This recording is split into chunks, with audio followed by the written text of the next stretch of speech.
Today's a great day because we just got a huge box of parts in from CTP for our 3306 that was blown up in our 977L we saved from the scrapyard. You guys can send a special thanks to them because they actually sent us everything we need to rebuild that engine for free. And without them, it was even like in question if we would rebuild the thing at all, just because for us, when we're doing it as a hobby like this, you guys know it's kind of cost prohibitive, right? So go out and check out Costex Tractor Parts. I linked them below, put a bunch of their information. They really have some good parts at a good price, and I'm super pumped that we have everything we need from them to rebuild this engine. Yeah, I'll give you a half of one. Okay, now get lost.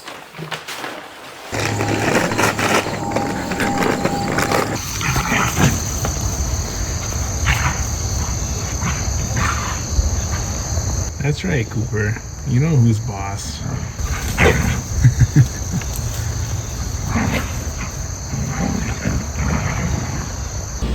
That looks nice. How do you guys lug it around? By hand, man. No, you ain't lifting this by hand. That looks good. Huh. Crank cleaned up real nice. He said it mic'd right in specs, so that's good news. That could have been a debacle there.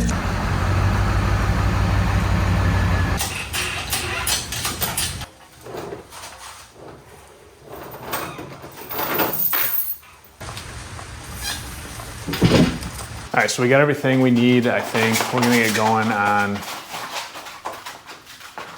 keep it down, Cooper.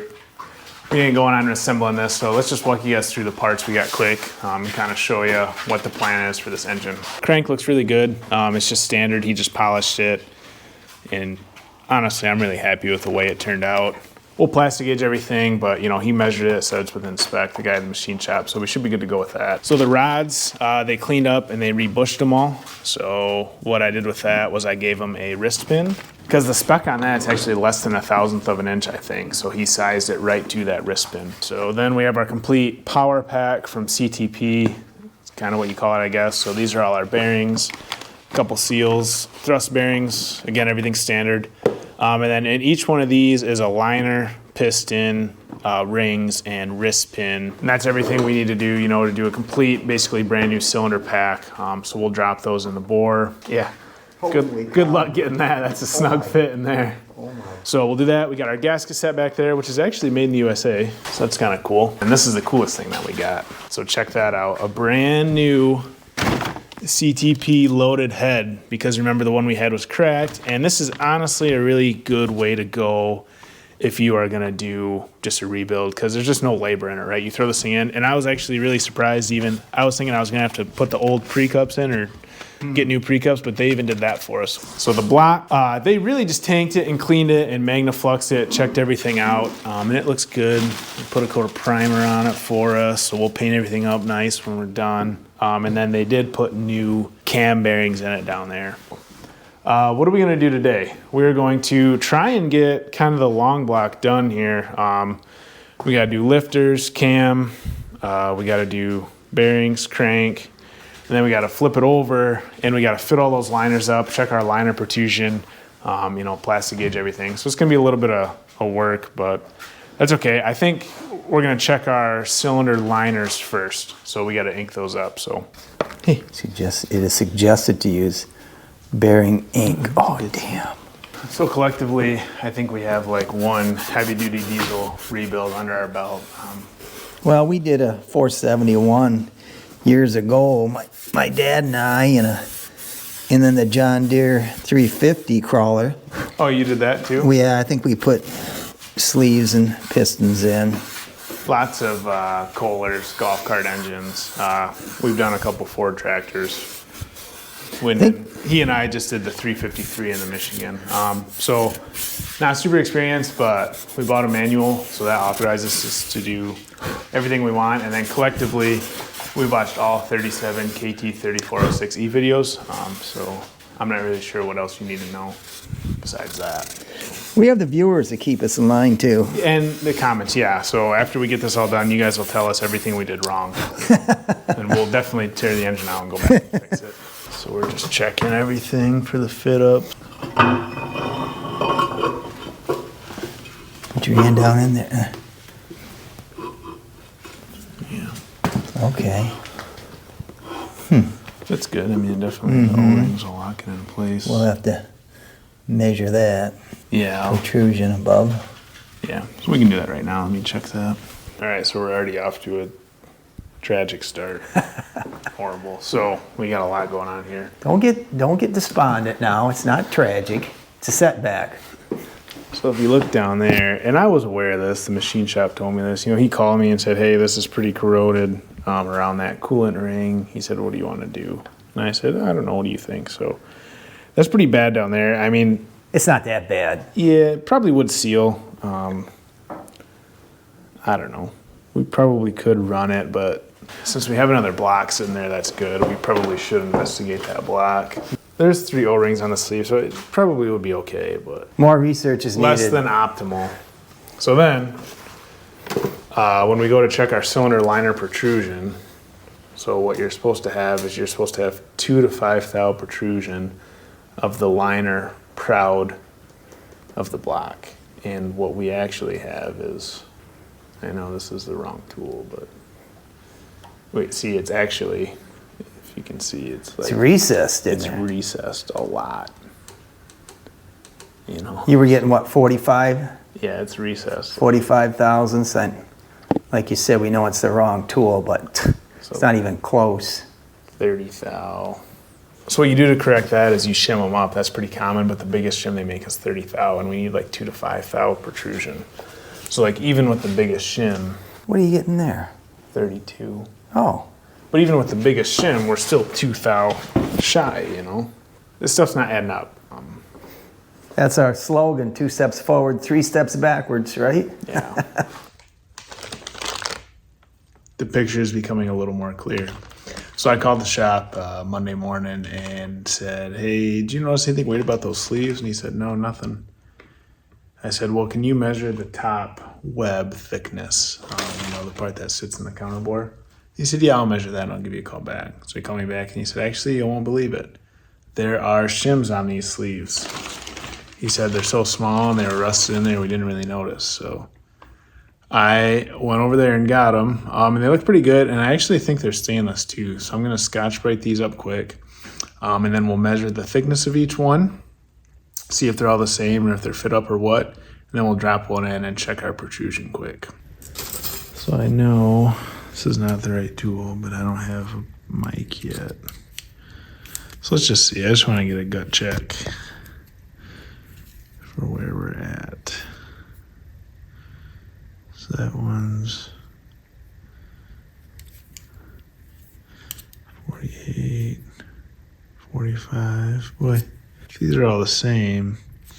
What that kind of tells us is that these uppers right here, these rings were corroded a little bit probably. So when those are corroded a little bit, it looks like there's like a portable fixture that you can use to kind of just ream those out a little bit and just clean that up so that these rings sit flat. So what this tells me is that all of these should be bored to the same depth, right? I mean, that's a nice shim that fits in there perfect.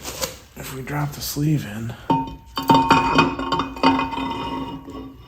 I'd be willing to bet we have the perfect protrusion. Yeah, see? So this is my poor man's protrusion checker. I'll get a good one, don't worry, guys. We're supposed to have like 3 or something. So 0, 3.5, 0, 3.5, 0, 3.5. So that's right on the money, right where we need to be. So I think we solved one riddle. If we run those shims with the sleeves, we're gonna be honestly really good, and I could probably stone the shims out and swap the sleeves around and get like everything probably within a couple thou. I do want to get a proper protrusion checker. But so the other thing is, looking at these lowers right now, I definitely have them do at least 3 and maybe even 4. Because really the only one, well, maybe even 5 Because really the only one that looks perfect is this one. So I don't know. I'm going to think about that, knowing right now that if we put probably $750 more into this block, it would be like mint, right? It'd be great to go. Just one other thing though. We still have that block sitting on the log that we just pulled out of the 977 that this is actually going to go back into. And, you know, I always had in the back of my mind that maybe I should just wait for that block. And in order to get, if that block is in good shape, in order to get that thing cleaned up, it'd probably be $500 to $750, right? And I'd probably rather have something that doesn't need lower sleeves, just needs a little bit of cleaning and stuff, rather than something that does need lower sleeves. So why don't we go up there and tear that down? I got a sleeve puller attachment over there. But you guys can come along with me. Let's go up there and tear that down. Just take an inventory of that block. If that block is in the same condition, we're going to proceed with this guy because it's already clean and it just needs a little bit of machine work. If it's not, if it looks good, they'll just clean it, tank it, do the same stuff that we did to this one. But at least now I burned $500 to learn what I need to look for in a block like this.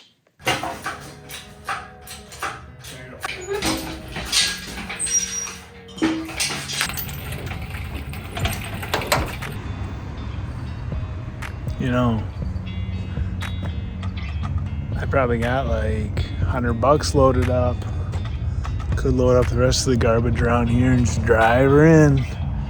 Just make some quick money and take all of my pain away.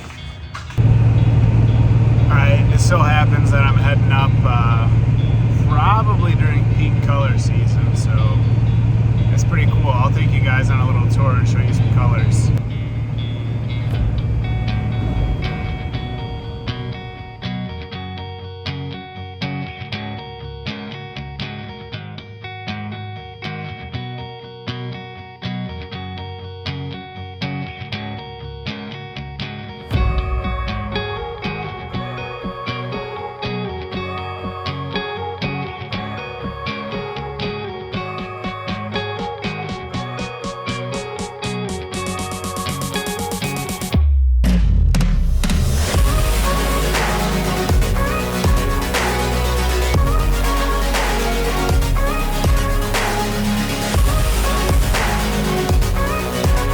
Completely.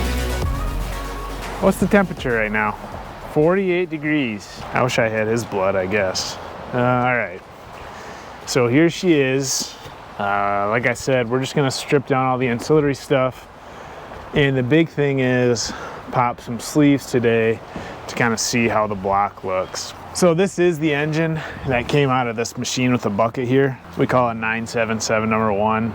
If you guys are interested in watching us pull that engine out, there's a full video on it. It's kind of fun. I'll put a link to that up here.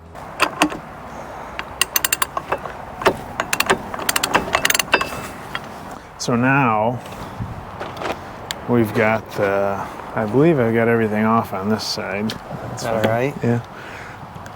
There it goes. Wow. Uh-oh. You got it? Yeah. So next thing we gotta take off is this.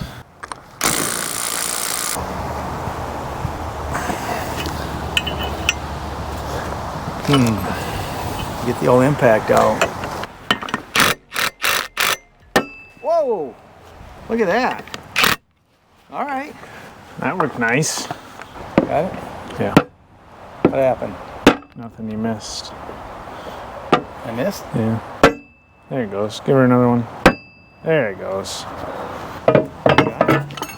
What was that? The seal.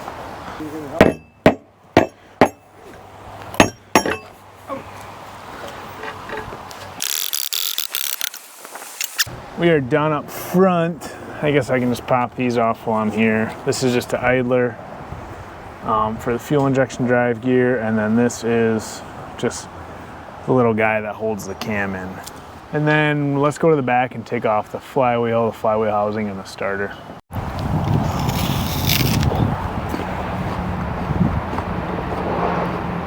Break time first. Best time of year because fresh apples. Let's face it, if you tell the wife, I want a 977, but the entry-level price is $28,000, No way. absolutely not. Mm-mm. But if it's $5 grand, Then you got a chance. Even though you have 28,000 into it when you're done after 5 years, but it's a loan interest free. right? You still get your 977. Oh wow! You got it? You think? Yeah. Brand new starter we got in the deal. This is probably worth more than the machine right now. Wow.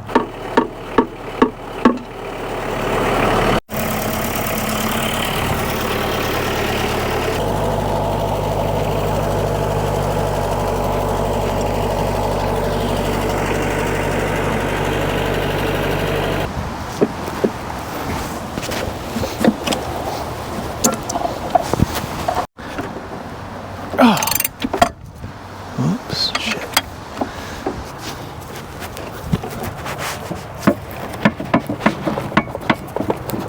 Oh, what's going on?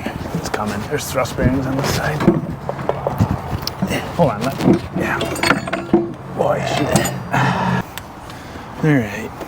Just because it's cool. But the crank is all good.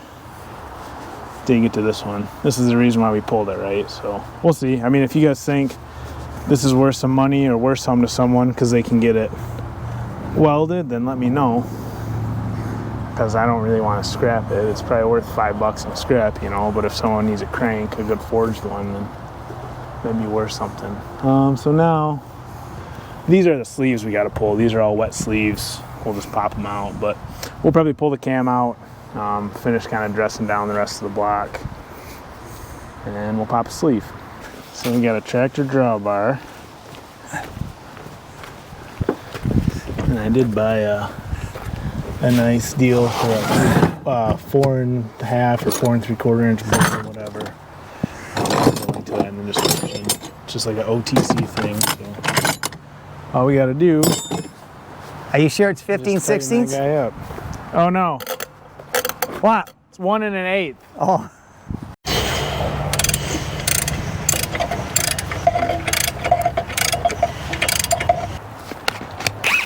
How much we saved by popping each one of these out?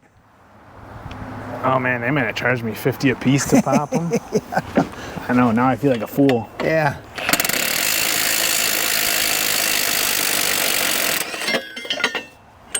There it is. $50 you just made. Wow. No, it wasn't 50. It might, I don't know, I'd have to look. I don't know what it was. I don't want to admit how much I paid. Doesn't look horrible, but it's hard to say. So we'll go ahead and we'll pop the other 5 of these, and then we'll flip the block up and we'll get a nice view with you guys. All right, got the sleeves pulled. So a couple things. I did just put the calipers on the crank. That's measures at 3 on the rod journals. So that tells us that the crank hasn't been ground. So it might be okay if someone wanted to get that one journal welded up and then either get the crank ground or just polished or something like that. But that also gives us a clue. I don't think that this engine has been overhauled because the machine had maybe 5,500 hours on it. So I would think that thing could go 5,500 hours, no problem. And then the way the radiator looked on it, it was just toast. So I can show you guys that, but it probably got really hot, and that could have been why it had some issues, right? Just maybe poor maintenance. So look at these sleeves though, these are interesting. So the O-rings are all kind of chewed up, which is what we would expect to see. But we did not find, and maybe unless Cat made them this way back in the day, we did not find a single upper O-ring, did we? No. I mean, they're just gone. You can see in the block,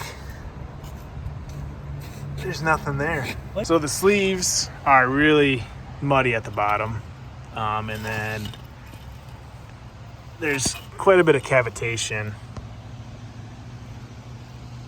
on each exhaust side. So look at that sleeve is bad. Look at this one. This was, either 3 or 4. I mean, that's almost to the point where it'd be through. Look at down there where the O-ring is. I mean, that's almost to the point where it'd be through and you would have like coolant seeping into your piston bore, you know. This one looks okay, actually. I'm not sure why one would be better or worse than the other. This one is rough. Look at that, especially down there. And then this one's okay. So that's always on the exhaust valve side. funny enough, where it gets that cavitation. Why, I don't know. Or that could be, you know, that combustion chamber's angled. It could hit right there too. But so that's that. So let's look at the block. There are no shims on the liners. So that's another good indicator that it probably hasn't been reworked either. So we're gonna flip it up and we'll show you guys the bores. All right, so look at the crap. And you know, there's no mud or we didn't do anything. This is just the way it was. Look at the sediment down there. That's just been in the coolant system. So this hole looks good. A couple of them are fairly clean, aren't they? Yeah, a couple of them are really clean. That one's got junk. But it could just be, look at all the sediment in this one. I mean, there's like a layer of rust down there. So, boy, we gotta clean these bores up before we can see.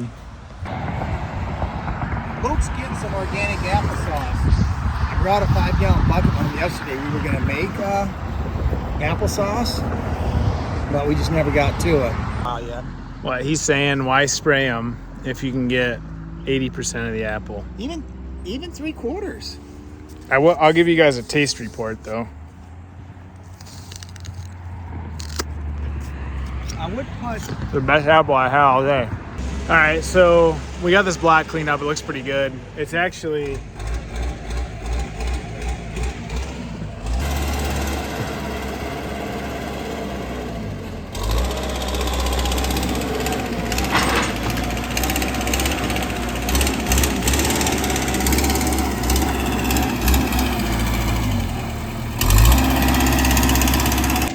he's just antagonizing them now.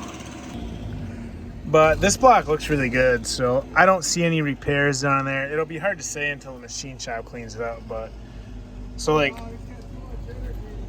cylinders 2, 3, 4, and 5 all look amazing. And then the only one that probably needs repair is this. It's either 6 or 1, I don't know right now. But even then, there's a little bit of pitting down there, but you can see right where the O-rings ride, where the shiny spots are, and I don't even think that's into that. So, you know, we could either have it bored out and sleeved, or we could just put a little bit of epoxy in there to make sure it doesn't cut the O-ring when we install it. This block is also a different part number than the other one.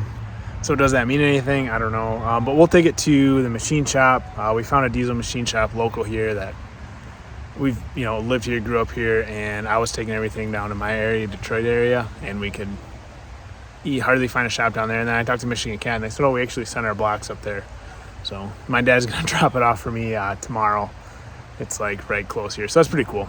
And they're a diesel machine shop, so we're gonna take them both blocks, and we'll say give us a price on both of them as to what you would do, and then, you know, whatever one's cheaper, whatever one looks good, we'll go with that. I am kind of keen maybe on this block now, just because it looks like it's in a lot better shape. I think it's a lot less hours, and then it is a different part number. I know this is the block that we need, right? So I guess I will see you guys when we have a good block in hand. Well, look at that. There's the engine block, and now we're going to get a burger. All right, so I either lost the clip where I explained what we had done to the block, or I just never took one. We had Midland Engine do all 6 uppers and lowers. So if you see here, the top of the block is shiny. They took 8 thou off that, and then they had to touch up the counter bores 8 thou. And then for the lowers, they bored out every single lower part where the O-ring seal, and they pressed the sleeve in. So I think it was close to $2,000 for the engine work on this, but at least now we're good to go. Back to your regular scheduled programming. All right, Luke's taking a nap. Lisa's at work. I finally have some undivided time to work on this. The first thing I want to do is just blow it off really good, hit it with some brake clean, make sure everything's cleaned out. And then I think we'll fit up some sleeves. Just because it's sitting up, it's easy. It's gonna be so hard for me to flip this thing around. So let's get into it.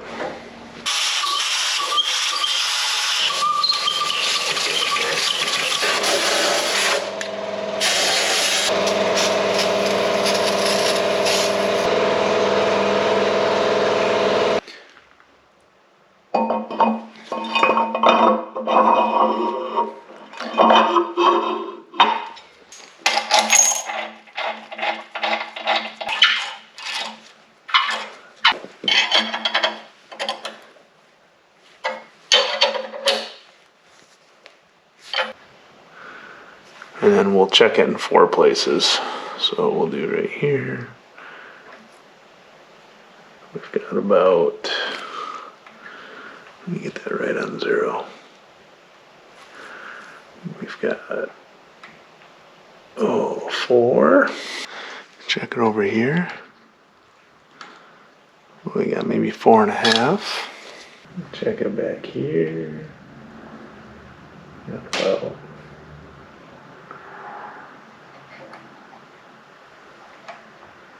well, I would say 4. That's marginal, I'd say. It's supposed to be within a half thou. I'd say this is 0.6 thou. So I'll go through, drop them all in, and then I'll check them. And then what you usually do is you play like musical chairs with them. If this one's measuring 4 and this one's measuring 2 or something, because they have to be, I believe the average has to be within 2 thou or something of one another. I'll have to go get the book. So you gotta get the ones adjacent to each other right. You gotta get this one right. And then you also have to get all of them within that tolerance. So I'll be farting around with this for a while. And then we'll come back when I think I got it right and I'll show you guys.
They're all in. And these are my measurements. So 4s, 4s, 4 1/4 to 4 1/2. So adjacently, we've got 4 to 4 1/2, which is okay. We got 4 1/2 to 4. We got to be within a half per each sleeve. 4 1/4 to 4 1/2. 4 1/4 to 3 3/4. So that looks great. Like I said before, this isn't a high horsepower build. I'm not worried about a head gasket holding or anything, but we'll make sure she's in spec, and she is. So now I think we should drop the sleeves in. I can leave these bolts in and hold them in, but we can soap up our O-rings, tap them in, move on. All right, so just real quick, I got the manual out. So projection must be within 2 thousandths to 5.6 thousandths. The 4 measurements around any sleeve should not vary more than 2 thousandths. The average projection between adjacent cylinders should not vary more than 2 thousandths. The average projection of all cylinder liners under one head must not vary more than 4 thousandths. So if you look at our measurements, we're like probably a quarter of what that tolerance is. So that makes me feel real good. Like I said, I guess we got good machining, good parts, so sweet.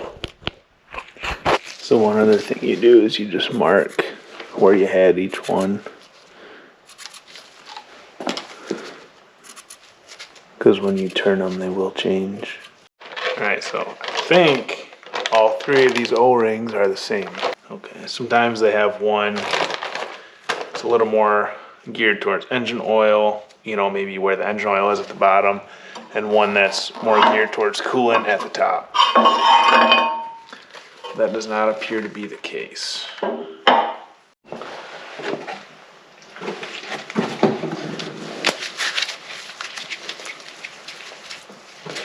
Always use soap, not oil, because the oil can make them stretch. Or swell, I guess I should say. Me talking like I'm an expert engine builder.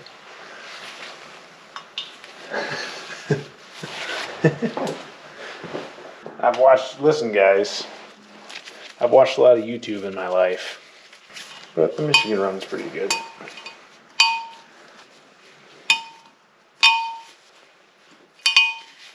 Wow, look at that.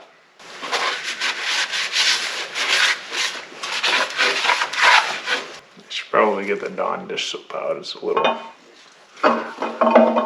thicker. Sharpen mark up. It's always a bugger.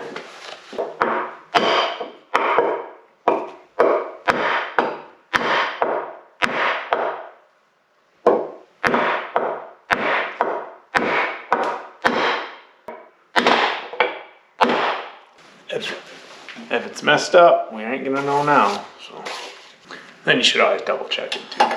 Yeah, see, it's high now because we're not down all the way, but that's okay. As long as it is consistent, and it is.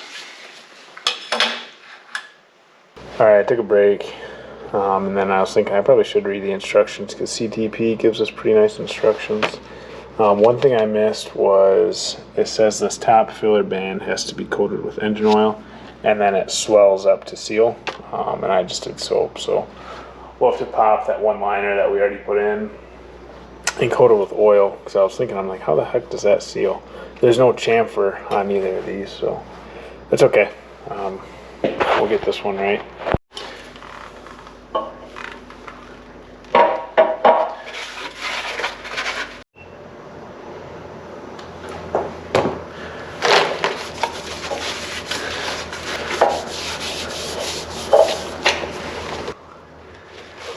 Kind of hard to have engine oil and dish soap here.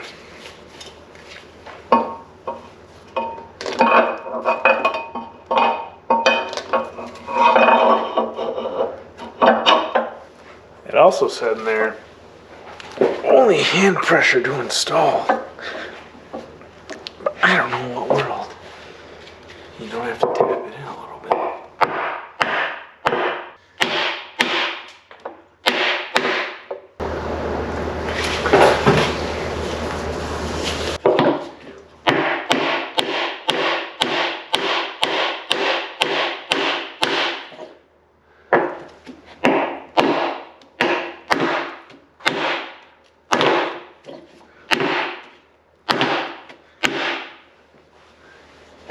That one went better.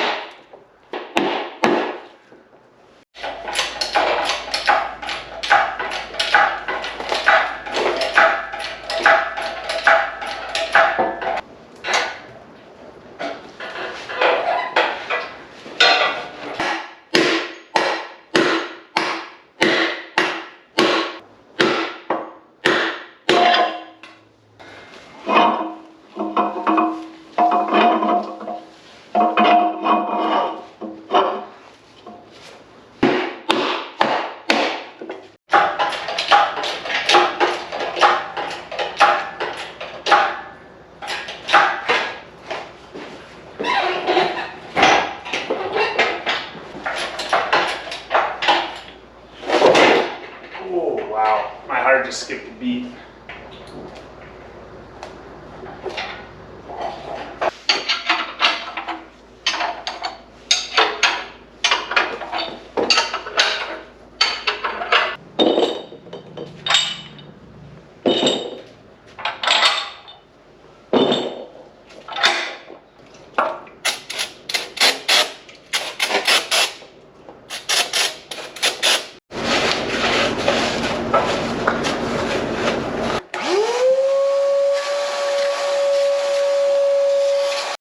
All right, so I did get all new lifters, and I have a cam come in. It's not here yet. So typically what I would do is I would put the cam in right now, but I think I can put the crank in, no problem. So I just want to double, triple check.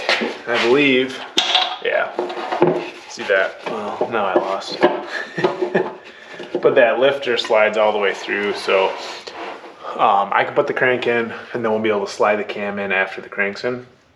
And then we can put the lifters from the top. We'll just probably fish them down with a magnet or something. So.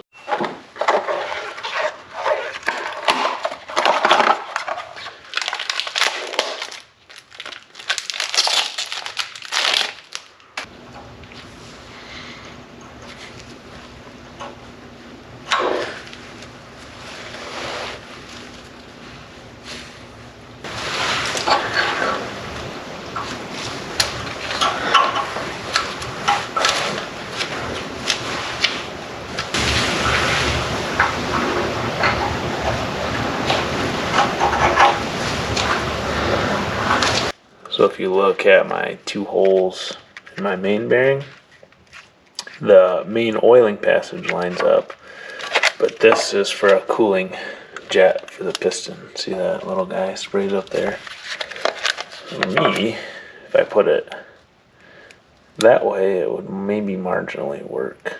So I'll have to see. And unfortunately, I think I scrapped all the old main bearings. That was aluminum, so.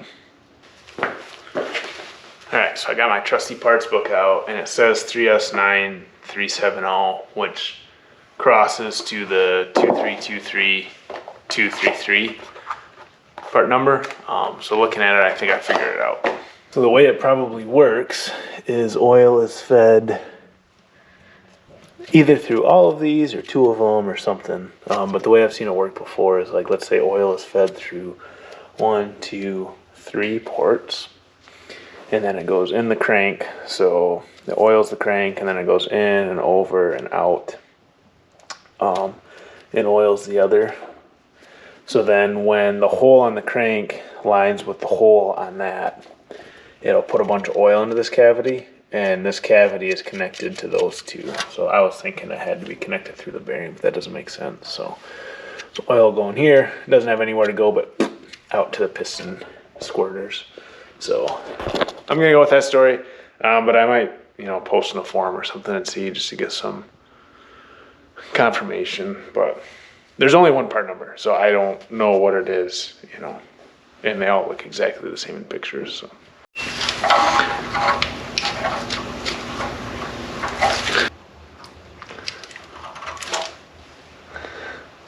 Oh. It's real sticky.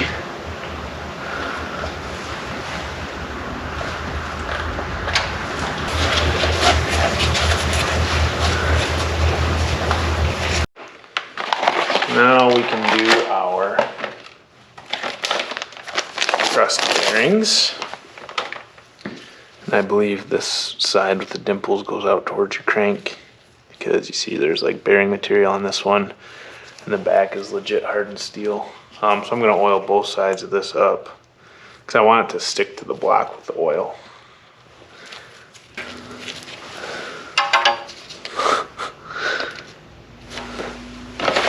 It's magic, I guess. I was talking to my dad last night, and he said he wanted me to be kind of anal about the protrusion on the liners, make sure I got that right. And I sent him a picture of the sheet. And I think he was kind of shocked at how good that turned out. And he said, make sure you give Craig and CTP a shout out for doing good work. Craig's the guy at Midland Engine that did the machine work for us. And I said, yeah. So that's true, guys. You got to have a good machine shop. If you're anywhere in Michigan, I'd say Midland Engine would be the place to go to. Decent sized shop, Midland, Michigan. Just, a couple guys. Craig is the owner there, so if you call him up, tell him we sent you. But yeah, they did great work. So let's drop the crank in and see what she looks like.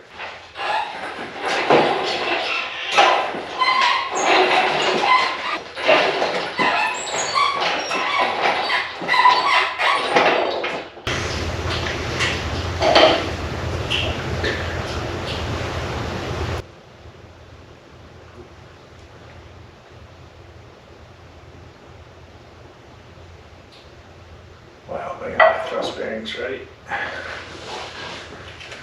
Oh yeah, we're in. Nice. See, that's why this is so cool. Just look at how nice that spins always. you look at it too, you can see like how true everything runs. Look at that ultra slick on those bearings. If it's not running true, you'll see that on here. Wow, that feels nice. All right, so let's get our bearings and our caps, and then we'll put some plastic gauge in them and check our bearing clearance. Mom kicked you out because it's nap time. And what happens during nap time? You always bark and wake Luke up.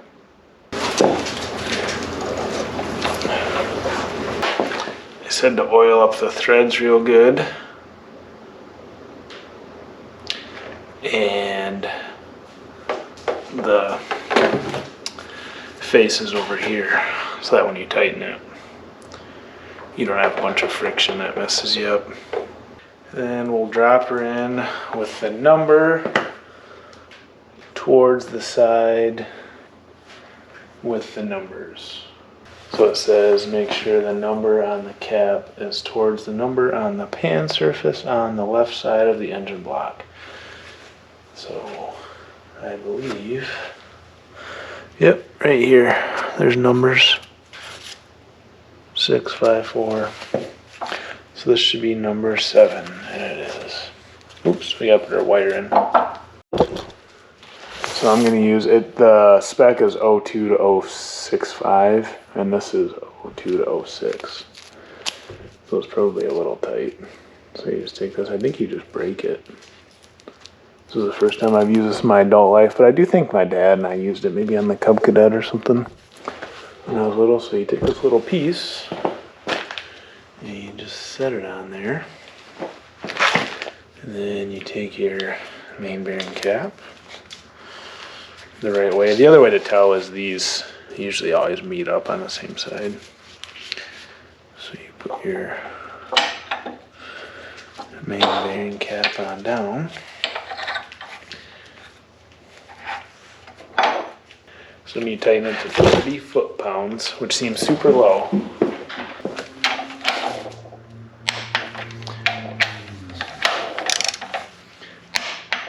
so we do 30 foot-pounds and then 90 degrees.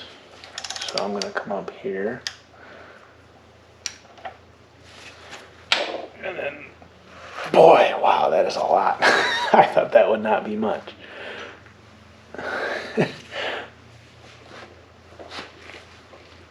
Wow. I guess I should probably get the breaker bar out for that. Now, we just take it off.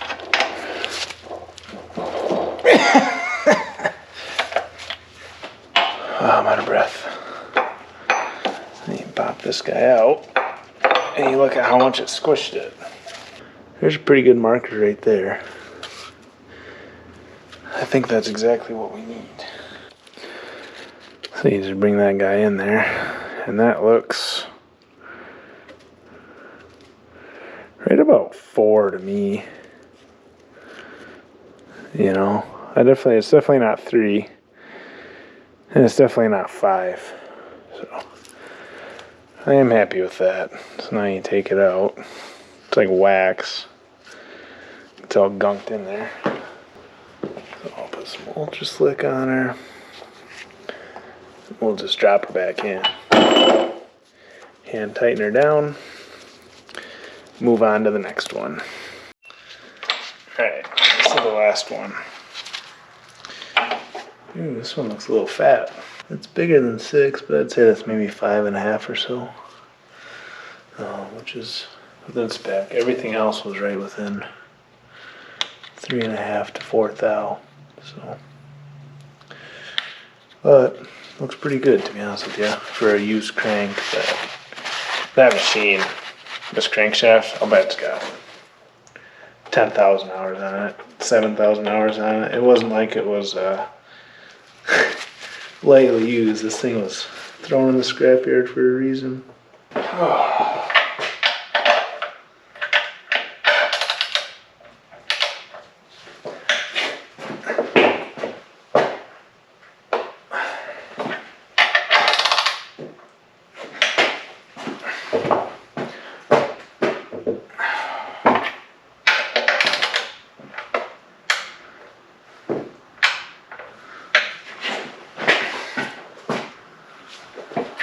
does feel pretty good on these bolts. Feels like a good tighten. Wow, look at that. Amazing. So, gotta check our end play now.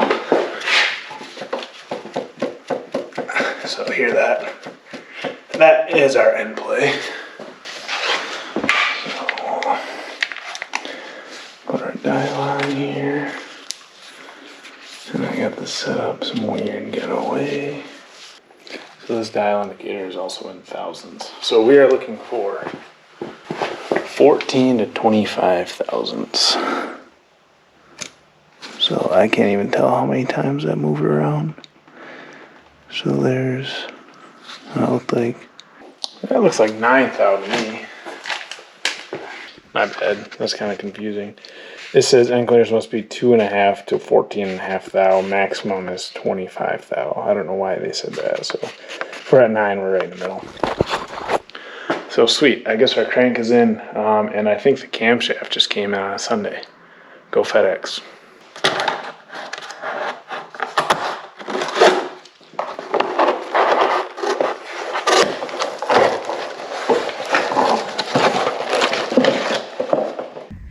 So like I said, we got a new cam. This one's from CTP, and it actually looks really, really nice. You can see the hardening by each of the lobes. And the reason why we got a new cam is because of this. So this was the cam that came out of the engine that we're rebuilding. And you can see right there, there's some flecking on it. A little bit right there. And it's just kind of all across the board. And then this is the cam that came out of the parts engine where our crank is. And it probably could be ran. It looks okay. But there's just like a bunch of wear right there you can see. It's just one of those things where if you're gonna do the whole engine, you might as well just replace the cam.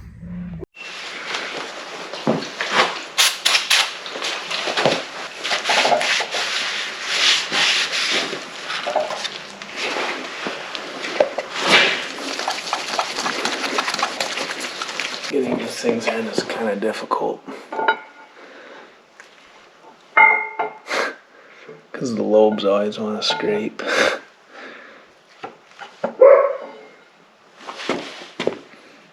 Really wish Bailey would shut up.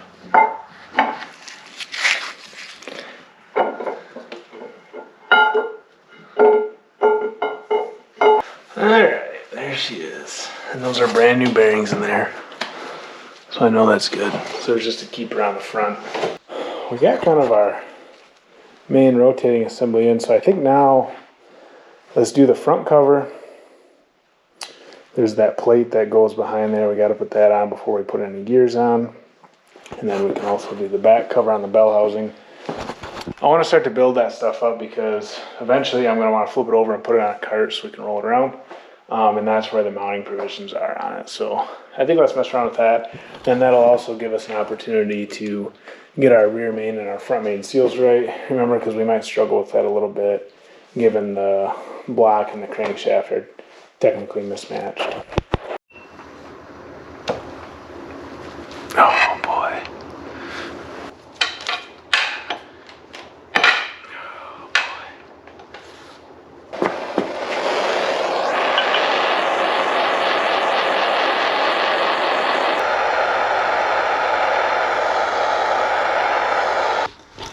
I should have knocked it off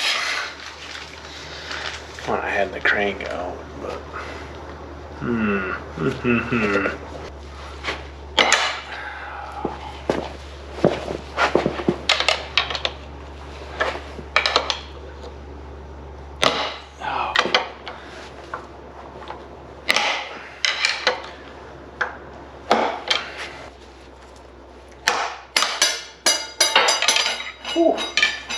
So this thing's had at least one main seal before, because look at that wear ring from the old seal.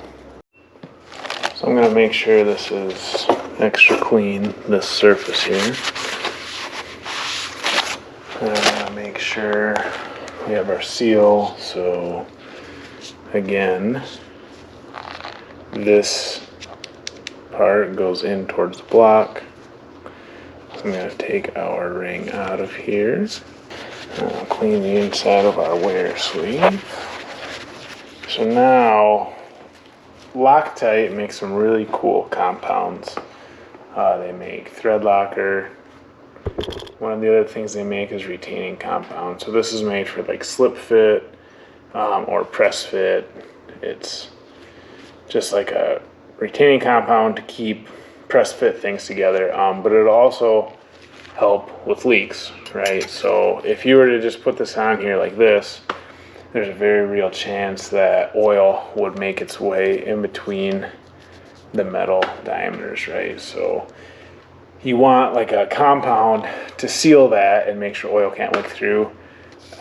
There's probably a couple other things you could do. You could probably just use like some 5-minute epoxy, or maybe you could use some RTV. I did that on my 7.3, but really this is the proper stuff. It's not cheap, it's like 50 bucks for this, but if you're 5-6 grand into an engine like this, this is really what I would recommend doing.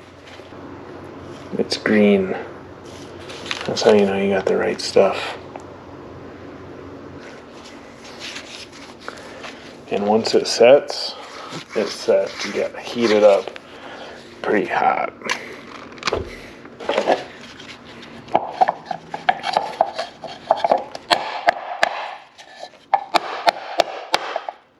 Oh boy.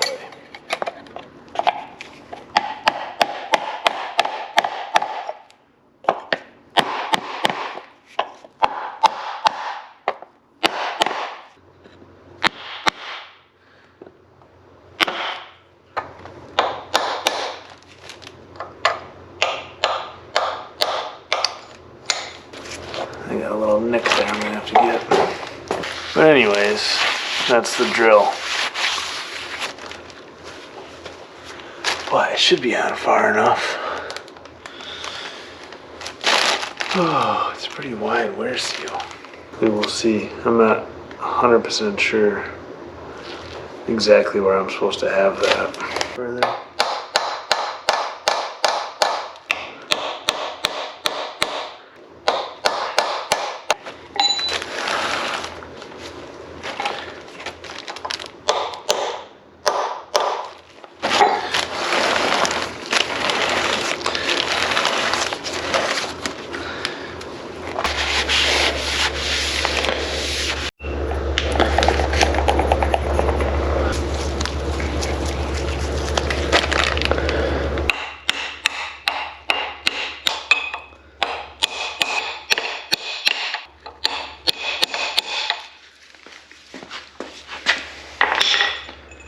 You know what? I don't like that. I don't know if I can get it off anymore. Oh boy. I'm gonna have to eat my own medicine here. It's turning into a debacle. I'm mushrooming that edge. I just need like apparently the exact tooling.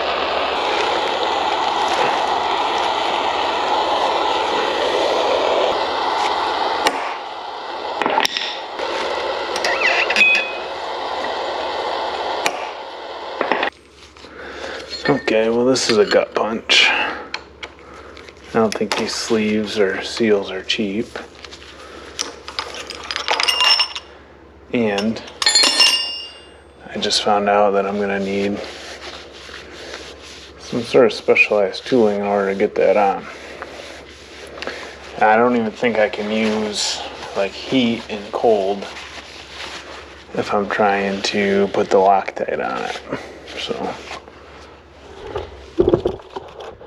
progress, 2 steps forward, 3 steps backwards.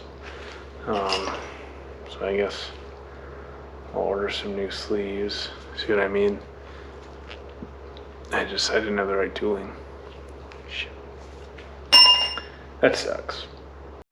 Alright, so while we're waiting on some other parts, we can still get into this front cover install.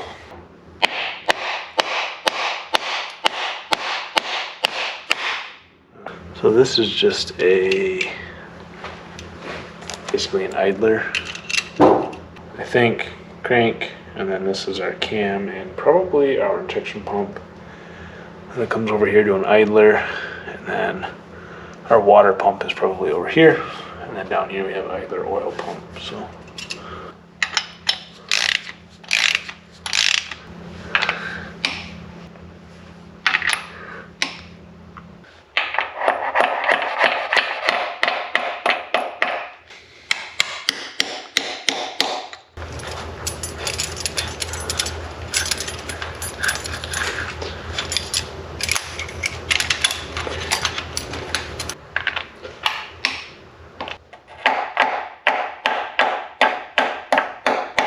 Alright, we'll try to take 2 with this. After I destroyed everything.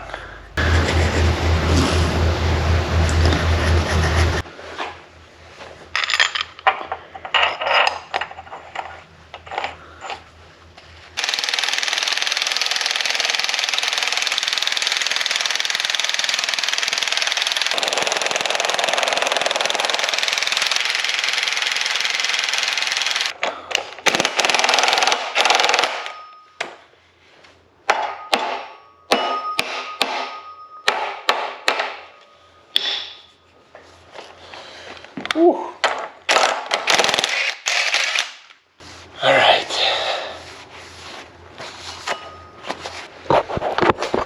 It's like 6 a.m. on a Saturday morning. I don't even need my coffee today. That got me going, but that looks good. I'm happy I redid that. All right, so this side's gonna be a lot more crude. They make this so that you can do it in the vehicle, like as part of like a door converter or clutch change on a big engine or something. So I should be able to figure it out outside of the vehicle.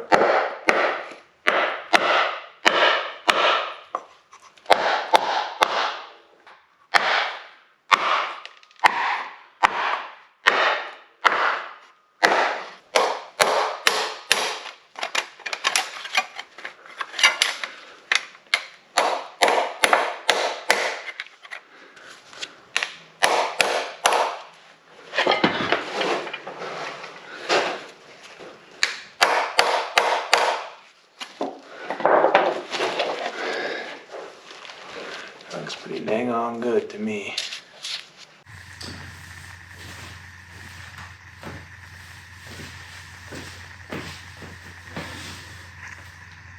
Just giving you guys a little taste for those of you that stuck around, but I'm gonna cut it off for part 1 here. I'm gonna do a part 2 and a part 3. So the next part will be most of the rest of the main assembly, and then part 3 will be paint, final assembly, and hopefully started. I'm not sure yet what's gonna happen. So thanks for watching, guys. I think I will do probably like a week between video releases. So I know it's a bummer, but you only gotta wait like 2 weeks total until you can see the whole series. So I'm gonna get going on editing the next part. Like I said, stay tuned. If you guys somehow, if this gets like 100,000 views or something before the week or the 2 weeks is up, maybe we'll push it out a little further. So depending on how you guys receive it, but I would stay tuned. So, all right, I'm gonna get back to work. Unfortunately, and I just look at this, there's always like every leak and seep and whatever's coming out now. But I'm gonna get back to work. Unfortunately, I have a lot of editing to do right now, not engine building, which isn't fun, but we'll see you guys in a week. Mark it on your calendars.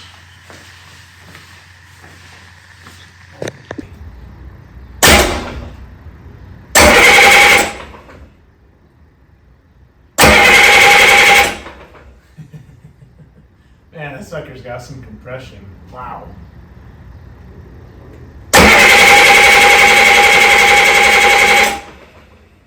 Getting any oil pressure?